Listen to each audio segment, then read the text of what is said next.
how Quinta told me when we were at a party, and she's little, so she just comes up, she just appears. Like, you have to be careful what you say around her, because she'll have listened to your whole conversation before you spot her. So she just appeared, and she's like, just wanted to let you know, you'll be dancing in Back That Ass Up on the season premiere. And then I said, what? And she was gone. And so that's all I had.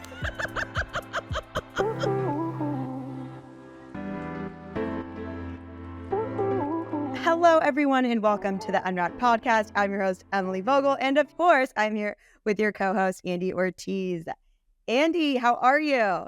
I'm good, friend. How are you doing? You're home. I'm happy that you're home. I need you. You have had an insane travel week, days. What happened here? Oh, my goodness. I'm finally back in New York City. I was in Mexico twice in the past 2 weeks. Whoa, fancy.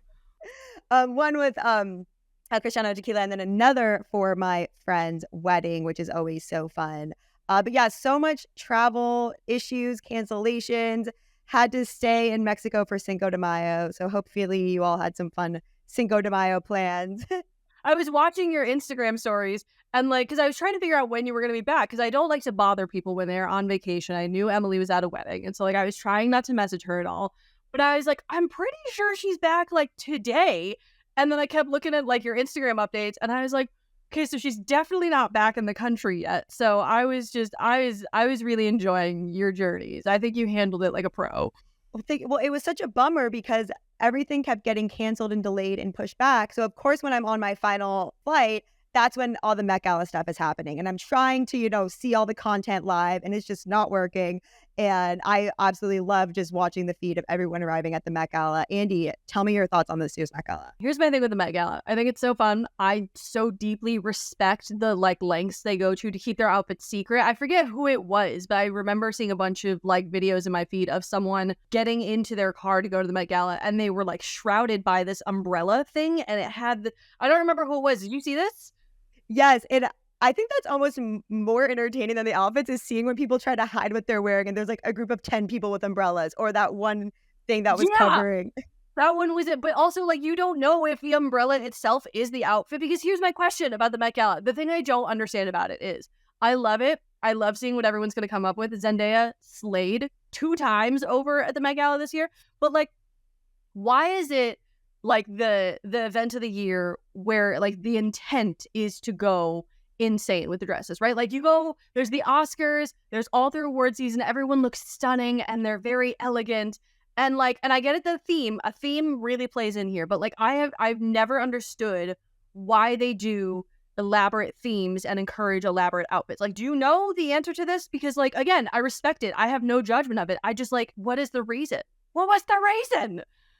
I mean, I have no idea. I love it. I think it's just giving them that stamp of approval to let their freak flag fly. I think the art of it all, once there's a theme, anytime I even go to a simple themed party, I am yes, it gives me a stamp of approval to get wild with what I'm wearing. Emily loves a theme. All right. I mean, I know it's also a fundraiser for their costume, some costuming aspect of it. So maybe, I don't know. I've just this is something that I have wondered for years, and then each not 4 years, but for years. Words are a hard thing, but I mean, I feel I'm all over in the shoes that they wear, and it's so much. I know. This year though, I think, in my personal opinion, I thought everyone looked so gorgeous, but there wasn't any crazy everyone was in dresses. Last year, I know Jared Leto came in as Karl Lagerfeld's cat. We've seen some pretty out of the box crazy ones, and this year I wasn't as shocked. They were just all beautiful. There was nothing where I was oh my god, I can't believe they wore that. But yes, no, I agree with you. Everyone looked stunning. There were a couple people missing. I know Blake Lively wasn't there, and she's a staple of the Met Gala at this point, so I really wanted to see what she was wearing for that. But yeah, everyone looked stunning and lovely, and I really liked it. The thing that it makes me laugh is I saw a meme somewhere that was Anna Wintour is never beating the Miranda Priestly, or is trying really hard to beat the Miranda Priestly allegations, and that it was the scene from Devil Wears Prada where she's florals for spring, how novel, or whatever the quote is, but that's what the theme was. And so I don't know if that made any sense. I hope it did, but I hope people know what I'm talking about because it really got me good. That's a good. All the memes from the Met Gala, I think, are just don't get me. Groundbreaking. That's the quote. It's not how novel. It's florals for spring. Groundbreaking. Sorry, I pride myself on my movie quote knowledge. I needed to get that one right. Back to this week's episode. May has been so exciting already, and we have a fun episode for you today with Abbott Elementary's Janelle James. I'm stoked for you to listen to it. So, Andy, shall we roll it? Let's do it. Janelle James, hello and welcome to UnWrapped. We are so glad to have you here with us. We start every single interview the same way. It is a very important question, and that is, how are you today? Genuinely, how are you doing today? I'm pretty good. We had our wrap party, which was so fun, and then I had a day of sleep. That never happens, so I'm pretty good. What can you tell us about the wrap party? Give us the deets. Give us the tea. I was just saying, yeah, we need to know party. Today was Questlove, open bar. Who doesn't love that? I mean, our crew is just, we have a really nice crew. And so it's good to see people like outside of their like work clothes and all glammed up. And you're like, oh shit, I didn't even, I'm very lucky to have a boss that I like partying with. Good. Was there good food? That's always a thing for me. Snack. If it's not good snacks, I'm out. I made the mistake of pre-eating. I should have known better, but there was some good like looking tacos and stuff going around. And I pre-ate because, don't want to get hangry. But yes, there was food. I mean, I was going to say that's a calculated risk. I support that. You love to throw a party, right? I've heard that, I believe. I love to throw a party, yes. But my parties, always, it's not that I love throwing parties. I just don't like leaving the house. And so I'm always just like, come to me, but I don't plan anything. So my friends know if I say I'm having a party, they have to bring sandwiches and drinks and ice. And I'm just like, I'm just here. This is like a trend though. This is like a new thing. I've seen this all over social media. It's called a board party and everyone brings a different board. So you can bring like a charcuterie board or like a snack board or a taco board. And I'm like, this is what I need. Now you got to chop stuff. I don't want my friends. I just want them to come by. He's like, show up, bring the wine, let's go. It smells like having a barbecue, but like nothing is presented. It's just like a bag of bread. And Listen, it's the food. It's the quality that counts. This is my favorite way to start an interview. This really is. Gotta know, because I think if I'm not mistaken, according to your Instagram, did you get a new dog recently? I did get a dog. Tell us everything. I just became a puppy aunt. My sister who lives down the street just got a dog. So I am a new puppy aunt. So I'm really excited. But tell us everything. His name, I think, was Watson that I saw. His name is Watson. He's a giant schnauzer, but he's a puppy now, but he's still giant. He's a giant puppy. He's the sweetest. Like, he's so, I think and this might be weird, but I think a guy is trapped in there. His eyes. Have you ever looked at a dog and you're like, are you a person? But also don't let me know, because that'd be scary. Like sometimes he's looking at me and I'm just like, hi. And I just fully expect him to be like, hi. Where did the name Watson come from? My boyfriend named him, actually. Yeah. I mean, schnauzers themselves, they always end up with the little beard and they look so studious. And he said it right away, like, Watson. And I was like, yeah, okay, yeah. And it's perfect. It's perfect. He's a very distinguished dog. I mean, please post every single update that you possibly think post. I live for that. So I have a dog as well. I got a dog during COVID. So like I am all about the updates. I have such a tenuous relationship with social media. It's like I want to post, and then when people start demanding, I'm like, no. I was just kidding. I'm like, I will when I want to. I was just kidding. I would never demand anything of you. When you feel good about saying, give us the photos. More than likely, you'll see him as a puppy, and then the next time you see him, he'll be gigantic. But I do shout out to the people who have the dedicated pet pages. That's and the outfits and everything that I do enjoy, but I don't see myself. I thought about that when I got my dog, and I was like, I don't have the time, energy, mental capacity. Like, he's a cute boy. You'll get him, and like that's what you got. Conditioning him and all of that. We just out here living life. That's my buddy. That's my friend. So yeah, I love him. It's amazing how fast you fall in love with a dog. It's truly. Amazing. I mean, my dog is an asshole, but yes, I do understand that. Like, I'm getting up in the crack of dawn. I'm running with him in the rain. I'm like, this is great. Let's see how long it lasts. But right now, I am enamored. Like, yeah, He's amazing. Good. I love this for you. Let's get into Abbott Elementary. As much as we could spend our entire time talking about dogs, and believe me, we would. But let's get into Abbott. I really want to know, at this point, you've been playing Ava long enough. Is she in the bones for you? Like, is there any part of her that still surprises you, that still challenges you? Like, where are we at with this character for you? Oh, that still surprises me. I mean, yeah, every episode surprises me. That's what I think that Quinta's doing so well. Quinta and the writers of like, we're definitely a sitcom, and we do have we are following the sitcom format, but it's never, for me at least, till I get the script and we get the table read, I'm like, oh shit, like, oh, that's happening. Like, oh, she's doing this. Like, the whole, I mean, we did know that Ava was becoming more interested in learning from last season, sitting in Jacob's class or whatever. But the entire opening of her going to Harvard and all of that, like how we got into that was hilarious.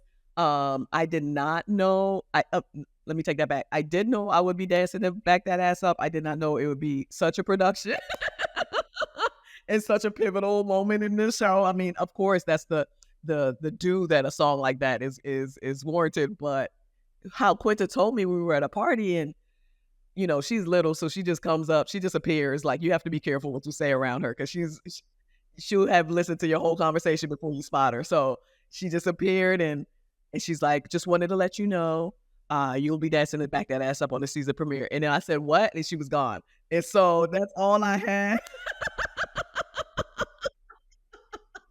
Like, dropped a fog bomb and she was gone. And so I just was like walking around like, what?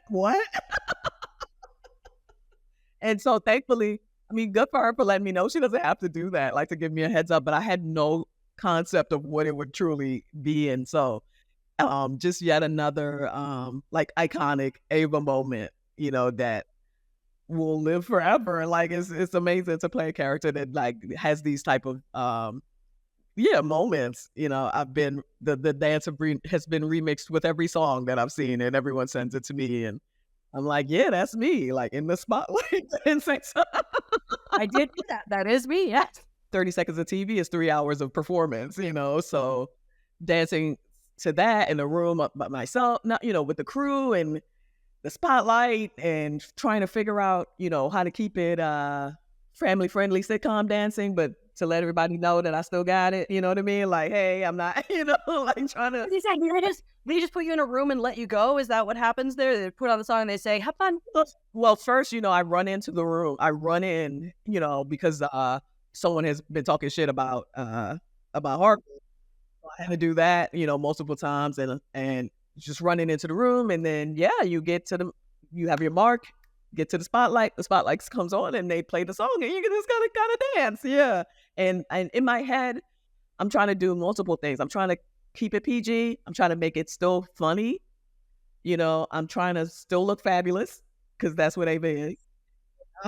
And also just like convey, I really like that scene because it's just like, it just was like a freedom that this character had, and I think Black women have when that song comes on. It's like I think for white women it was like Baby Got Back, and like no, like Baby Got Back more than white women. Like that was y'all shit, and for us it's like that, and to see a professional Black woman like letting loose in that type of setting on TV, period, because we're always like, it's handled, got it, and to just see that, have that moment, it was just so much more than, hey, you're dancing to Back That Ass Up. And I just loved how that came together. Yeah. It looked like you were loving life on screen. So, I mean, it worked. That's my job, baby. How cool is that to say? That's your job. Like, you got paid to do that. That was what you're... A little behind the scenes, since you guys are ladies, truly, I was like bleeding out. I was having the worst period of my life. I'm like so curious about how you like hype yourself up, because before you've spoken about how you were doing more behind the scenes things, and now they're like, spotlight, let's go dance, break it out in front of all these people. Like, how do you hype yourself up? How do you get that confidence? It's the job. I mean, not it's the job, but also the confidence of Ava. And this is so sweet. This is something my boyfriend was saying to me just recently, even though I knew this about myself, but he was like, the confidence of Ava is the confidence that I have in for myself. I'm bringing that to the character. The confidence I have has been made by performing for the last, 12 years doing stand-up, which is not a easy gig to have as anyone, much less a woman in New York and all over. All the shows I've done, the horrible shows and demoralizing experiences I've had, over the years performing, to run into a room and perform for a camera crew was nothing. You know what I mean? So that's where That's next, on to the next. Yeah, not even on to the next, but like I've built a shell in my head that shields me from embarrassment, from doubting myself, from giving up. All of those things you learn as a comedian that has gotten me ready for this gig. Well, are you selling that shell? Because I could use that. Just in life. I need that self-confidence. I was really like Ava. I would have a one of those motivational speaking tours going right now, but that's something you find for yourself. Like I don't know how to teach people to be confident. I always just say like this existence we have is so short, and you're gonna look back and think about all the stuff you missed out on because you were too shy, and you're gonna regret it, like because you weren't like nobody cares. A lot of women come to me and they say, well, I want to do stand-up and I don't know how to start. You just gotta start. Like nobody cares that you're doing stand-up. You're thinking too highly of yourself. You are in a bar back room talking about your mom or whatever, and then you get off. Nobody's gonna remember you. Nobody's going to remember how you did, and nobody will for a long, long time, but you won't ever get anywhere if you never do it. And so thinking about yourself and your experiences as singular, as if you're the only one that's ever gone through it, or that it's going to follow you to the ends of the earth, are two things that really hold people back. Nothing really matters until it does. And you're the person that makes it matter. Yeah, for sure. Speaking of comedy, whether it's a show like Abbott Elementary using comedy and its platform to talk about issues from the public school system in Philadelphia to smoking, and then you had your career in stand-up and using that as a platform to talk about what it's like being a Black woman with depression and your experiences in therapy. So I'm curious, how you continue to use your platform to this day, and if you have any messages that, anything to say to Black women with depression. Those jokes that I used to do, like that was a particularly like dark moment in my life. I mean, like most comedians, I started stand up because of like hardship. My dad was like ill and dying, and then I found this thing that helped me like refocus, and like my style of comedy is making light of dark things. And so that's not everyone's, but it helped me process what I was going through. And so that's why I was making jokes about that at that time. Now, am I depressed now? Not as much. Not as much. And I also say that's probably why I do less stand-up now. I'm happier. And so my project for myself, or that's the wrong word, but let's just say project for myself, is to get back to stand-up in a way where I can do it and be happy and still have my objective be making people laugh and not just hearing myself talk. That's, so, and I'm excited about it. Yeah. I have new experiences to talk about. Unfortunately, I haven't had time as much as I used to, but I'm still in the comedy, and I still get to get my jokes off in this way. So, I mean, you've been busy on a hit show. There are worse things to be busy with. Like, the question was, do I have anything to say to Black women with, not only Black women, but everyone, therapy, try it. It's not for everyone. Don't give up on the first one you try. Everybody thinks you just go and you automatically like your therapist and you get answers in a month and now you're fixed. That's not how it goes. If you don't like your therapist, find another one. Unfortunately, get therapy is a thing that people are saying and very willy-nilly, and are forgetting how hard it is to access and find one and find time to do it and all of those things. And that's why I am not a professional. I am a comedian. Laughter is the best medicine. That's the old phrase. Yeah. I don't know if it's the best, but yes, it's one of the many components of there you go. It's one of the many. I get what you're saying. I just started therapy. Actually, not just started. It's been a full year. I just hit my full year like a month or two ago. And thank you. And I've got very lucky in liking my therapist off the bat. So, but yes, you are right. It is not common for that to happen to people. Yeah, So people say it very, it's the thing now. And so forgetting with a lot of things these things are hard to access for a lot of people. So very much so. Well, one thing I want to ask you, the thing about Abbott Elementary is like it's very young still, but it's going to go down as one of the best sitcoms ever. Like that's just a fact at this point. That's not me like blowing smoke, hyping you up. That is just a fact. Have you processed that? Like, have you and your cast members processed that? Can you at this point, or when you go into work, are you just doing the work, doing the day-to-day? Like, how does that resonate and affect things? I haven't processed a damn thing. Every once in a while, somebody will mention something I've done or something and I'm like, oh yeah, like it sucks that's how life happens when a lot of things are happening for you. You know what I mean? I forget that I was nominated for an Emmy. I forget that I was there. I forget, all types of moments. And so I'm hoping to make it to at least a decent old age where I can sit and reflect and look at my old Instagram posts to process this. But I will say at our wrap, not our party, but when we wrapped on set just recently, Shirley Ralph, who is great for a speech, as we all know, gave a speech and spoke about that. It made me think about how influential this show is already and how it will be going forward. Like it's something that's going to exist in the lexicon for a long time, and it inspire a lot of people. I think Quinta is cool in that she came up in the internet age, and so for those people to see that, like she's been able to take that experience and turn it into a network sitcom. That's huge. She's not some old fart. She's navigated this very hard Hollywood system and has made something that's not only entertaining, but talks about something and has ushered in new talent. Now, all those things don't really happen anymore. Everybody goes for the known character, known actors, like the sure thing that even turned out to be that. And for her to do that at her small age and stature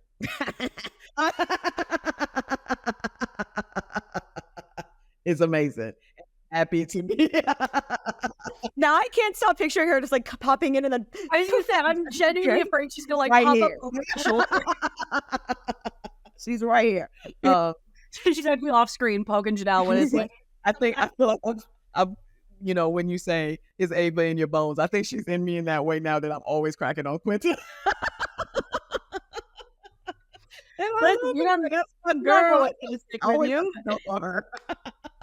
Well, listen, we're hyping up Quinta as we should. Her writing is absolutely incredible. The internet went nuts just from the trailer of you saying, all right, take it easy, Jeremy Allen Black. Like, I still think about that, which was just an incredible line, but also one of my absolute favorite moments from the show. I think about this. It just sort of pops in and out of my brain, just kind of like every other day, is the scene of you and Taraji P. Henson and Quinta, and you're like, you're so cool and she's so small. And you stop and you go, you would be my ass, wouldn't you? I can't stop thinking about that moment. It is take advice. That's what I'm saying. Ava knows best, truly. Like she is a product of the environment that she's in. She's seen it all. That's what I love about her. And she knows how to take care of herself. Why step into why step into a almost guaranteed ass whooping? Why? I have other things to do. Is there anything that you personally have learned from Ava? Is there a favorite line? Because I know that there's not a whole lot of improv on that set, so there's not a whole lot that maybe you're like springing on them. But is there anything you've learned, anything that sticks with you that's like, this is good advice, I'm going to take this in my life? No, because, and maybe that's why I play her well. Everything she says, I'm like, yeah. Like, she hasn't, and I would, earlier on, I would very much stray away from saying that because I felt like when people were like, are you just like Ava? I would take offense to it because I'll be like, oh, do you think I'm not acting? Are you taking away from this very strenuous performance that I'm doing? Like, it's a lot of energy to play this person. But now that I've shown and proved, I'm like, I am a lot of like Ava. Like, it's nothing she's, for instance, when Barbara was offended by the mom with the bitch tattoo. Do you guys remember that? Barbara says, well, why would she do something like that? And I need to know. And Ava basically says, like, do you? Like, mind your business. I ain't very much like that. Like, I like, what is her tattoo affecting your day to day? And, you know, so stuff like that, I always resonate with. I'm very much like that. Live and let live. Like, I never care what anyone else is doing. I really don't. And I think You have it's a much healthier mindset than I do. yeah, I feel it's like a much easier way to go through life. Like, no one is thinking about you. Everything you think people are thinking about, nobody's thinking about you. Like, why should I care what you're doing? Because you're not concerned with me. Like, mostly, the things we obsess over mean nothing. So I'm very much like Ava, in except that she's more self-involved. So yeah, she hasn't taught me anything. I'm just like, oh, I'm on the right track because I like this bitch. That's how you know. Okay, so I love this season kicking off with Career Day, and you personally remind me so much of Mr. Johnson because you've had every career under the sun. What is it, like Zumba teacher, fashion stylist, fashion PR? I think I read that you would distribute cigars at a strip club. You had your own food delivery. Like It's not talking so much, but yes. this is like a long like CVS list of like so many amazing careers you've done and reinvented yourself so many times. And so much of our audience are women who have had to reinvent themselves in different parts of their career, or have, you know, started out as one thing and then wanted to later in life switch to something else. What advice do you have for them when you are switching career paths? Oh, switching career paths. You know, all of those jobs was very much a product of my environment, which is New York City, which means that all of those jobs exist within that, you know, that whatever square miles in Manhattan is. Like, it's possible to jump from thing to thing, and there's so many people you might never see that person you worked with again, you know, while you're there. And so I would say that made it easy for me. Just know your shit. Just know your shit. Like, if you're gonna jump, you got to know it so that when you get there, you can, you know, either know it or fake it well. You know, I've gotten into a lot of jobs where I've had to fake like I knew, including this one. I never knew this is my first like TV role. I had to not only not pretend outwardly, but to myself. I had to convince myself I knew what I'm doing. So, you know, fortunately and unfortunately, humans are drawn to confidence, and you can. We know a lot of people in positions they shouldn't be in because they project that they know what they're doing. And I feel like women are often lacking in that nerve. We're often smarter and we do know, but we talk ourselves down till like, oh, one day if I do this and this and this, then I'll be ready. But that these other people aren't waiting. So I've always been curious. This is my parents. Like, I've always been well read and smart and curious about the world and experiences. So all those parts of my personality is what enables me to like move from thing to thing. Because even if I haven't done it, I've read about it. I've researched. You know what I mean? So yeah.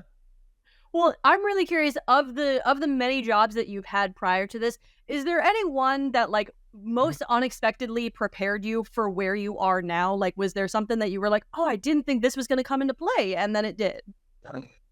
Not a job. I remember I was living in the Midwest for a second. That's where I started comedy. I lived there for like 5 years. You were in Champaign. That's near me. I'm in Chicago. So I'm in Schaumburg, Illinois. Yeah. I don't know where that is, but yes. No. That's fine. No one does. It's like an hour or two from Champaign. I don't know what Champaign is. I had no idea where I was when I was there, so don't worry about it. But I was in Champaign and I was bored, and I said, "Oh, I'm going to take some community college courses."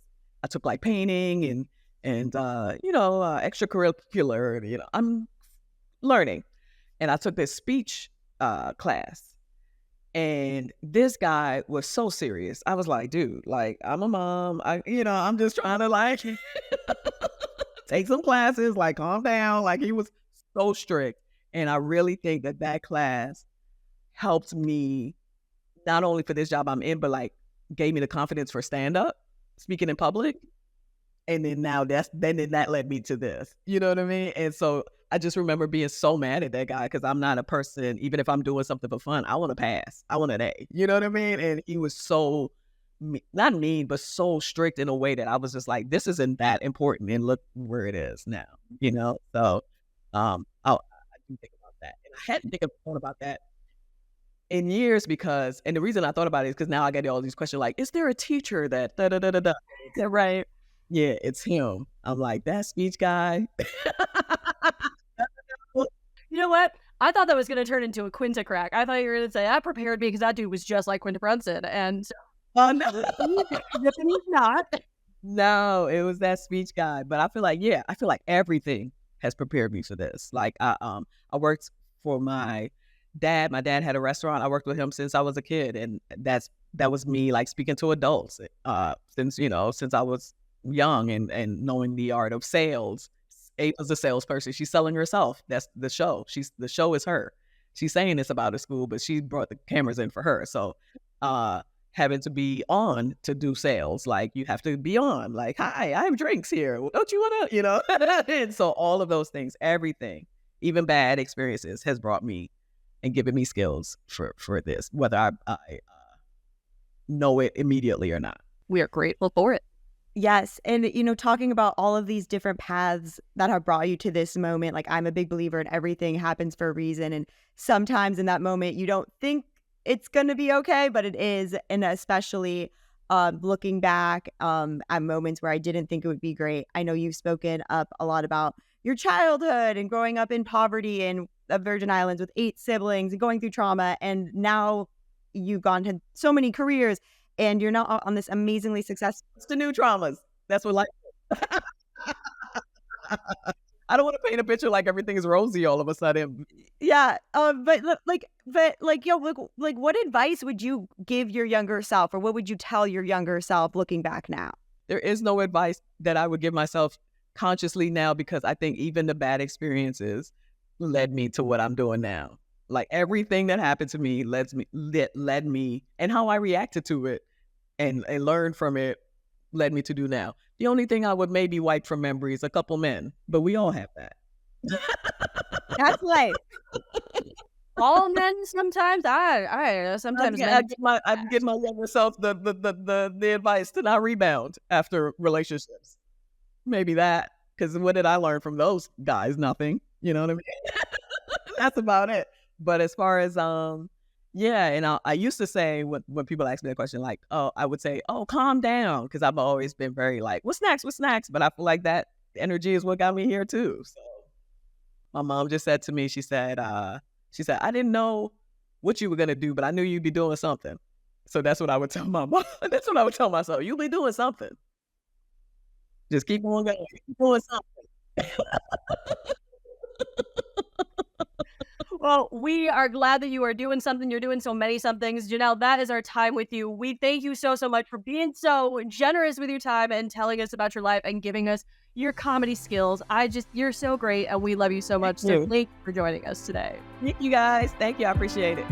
There's a lot of truth in everything that Janelle James said, but I still feel so personally seen by her saying that Baby Got Back was loved by no one more than it was loved by white girls. And I wish she was wrong. I wish that wasn't accurate.